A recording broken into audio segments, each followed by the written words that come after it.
Maharashtra TV news, आवाज सर्वसामान्यांचा। Breaking news. Chopra येथील तहसीलदार भाऊसाहेब थोरात यांच्या निलंबनाच्या मागणीसाठी चोपड्यात सर्वपक्षीय जनआंदोलन। शेकडो नागरिकांचा एल्गार प्रांत कार्यालयाने स्वीकारले निवेदन। चोपडा येथील तहसीलदार भाऊसाहेब थोरात यांच्या विरोधात विविध गंभीर तक्रारी, अवैध गौणखनिज उत्खननाकडे कथितपणे दुर्लक्ष तसेच प्रशासकीय कामकाजाबाबत नाराजी व्यक्त करत त्यांच्या विभागीय चौकशीसह तात्काळ निलंबनाची कारवाई करण्यात यावी या प्रमुख मागणीसाठी सोमवारी चोपड्यात सर्वपक्षीय जनआंदोलन छेडण्यात आले। या आंदोलनात विविध राजकीय पक्ष, सामाजिक संघटना, पत्रकार, शेतकरी आणि नागरिकांनी मोठ्या संख्येने सहभाग नोंदवत प्रशासनाविरोधात तीव्र संताप व्यक्त केला। सकाळी 11 वाजता छत्रपती शिवाजी महाराज चौकातून शांततापूर्ण पद्धतीने मोर्चाला प्रारंभ झाला। घोषणाबाजी करत शेकडो नागरिक तहसील कार्यालयावर धडकलेत। प्रांत अधिकारी अंमळनेर हे अन्य कामानिमित्त उपस्थित राहू शकले नसल्याने त्यांच्या वतीने नायब तहसीलदार जोशी यांनी आंदोलनकर्त्यांचे निवेदन स्वीकारले। निवेदनातील सर्व मागण्या तात्काळ शासनाकडे पाठविण्यात येतील असे आश्वासन त्यांनी यावेळी दिले। आंदोलनानंतर झालेल्या सभेत विविध मान्यवरांनी आपल्या मनोगतातून तहसीलदार भाऊसाहेब थोरात यांच्या कार्यपद्धतीवर टीका करत त्यांच्यावर निष्पक्ष विभागीय चौकशी करून निलंबनाची कारवाई करण्याची मागणी लावून धरली। प्रशासनाने वेळेत दखल घेतली नाही तर भविष्यात आणखी तीव्र स्वरूपाचे आंदोलन छेडण्यात येईल असा इशाराही वक्त्यांनी दिलाय।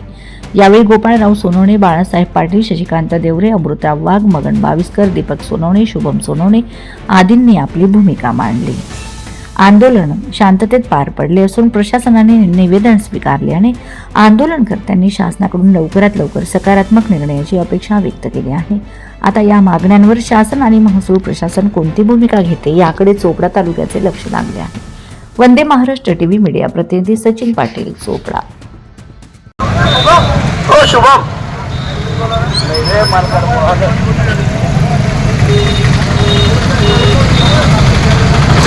हॅलो, तहसीलदार साहेबांचे निलंबन झालेच पाहिजे। तहसीलदार साहेबांचे निलंबन, तहसीलदार साहेबांचा धिक्कार असो। अशी परिस्थिती या ठिकाणी निर्माण झाली आहे। असा जर एकमुखी कारभार जर त्या ठिकाणी करत असतील तर प्रशासनाच्या माध्यमातून हे त्या असलेल्या दंडाधिकारी पदाची गरिमा ही अतिशय मलिन त्या ठिकाणी होत आहे आणि या एका पदामुळे पूर्ण महाराष्ट्रभर आज प्रत्येकाची दृष्टी, प्रत्येकाचा विचार हा प्रशासनाच्या माध्यमातून हा अतिशय वाईट त्या ठिकाणी झालेला आहे। तर जनता जनार्दन एक दिवशी आपल्याला निश्चितपणे त्या ठिकाणी जर विचार केला तर बरंच काही त्या ठिकाणी घडू शकतं। पण चोपडा तालुक्याची जनता ही शांततामय असल्यामुळे प्रत्येक नेते त्यांना शांततेचं आव्हान त्या ठिकाणी करत असतं। माझी प्रशासनाला एवढीच विनंती आहे की तहसीलदारांनी एक तर त्याची स्वतःची बदली करून घ्यावी, अन्यथा त्यांना निलंबन करावं ही मागणी त्या कोरण्यासाठी येणे समर्थन दिलं। दुसरी गोष्ट अशी की रेशन कार्डसाठी सर्वसामान्य माणूस याच्याकडे जातो, हा अतिशय आरोगंट वाटतो, उत्तटपणाने बोलतो। त्या ठिकाणी सर्वसामान्य लोकांच्या प्रश्नाला न्याय देण्यासाठी हा समर्थन असतो किंवा त्यांच्या ज्या काही शंका असेल त्या निरसन करण्याचं काम या ठिकाणी त्याच्याकडून होत नाही। इव्हन त्याचा जो तहसील करारातला जो स्टाफ आहे तो स्टाफ सुद्धा याच्या संदर्भामध्ये नाराज आहे। तर या अशा तहसीलदाराला हटवण्यासाठी आम्ही सगळ्यांनी या ठिकाणी सामूहिकरित्या आंदोलन या ठिकाणी आयोजित केलेलं आहे। या आंदोलनाला सगळे ज्येष्ठ नेते, सगळे तालुक्यातले पदाधिकारी आणि कार्यकर्ते उपस्थित आहेत। तर या कारण आमच्या महसूल मधून या जनतेच्या पैशातून त्यांना पगार दिला जातो, यांचं भान त्यांना असलं पाहिजे। त्यांनी थोडा तरी तुकाराम मुंडे साहेबांचा आदर्श घ्यावा एवढंच मी या ठिकाणी सांगेन।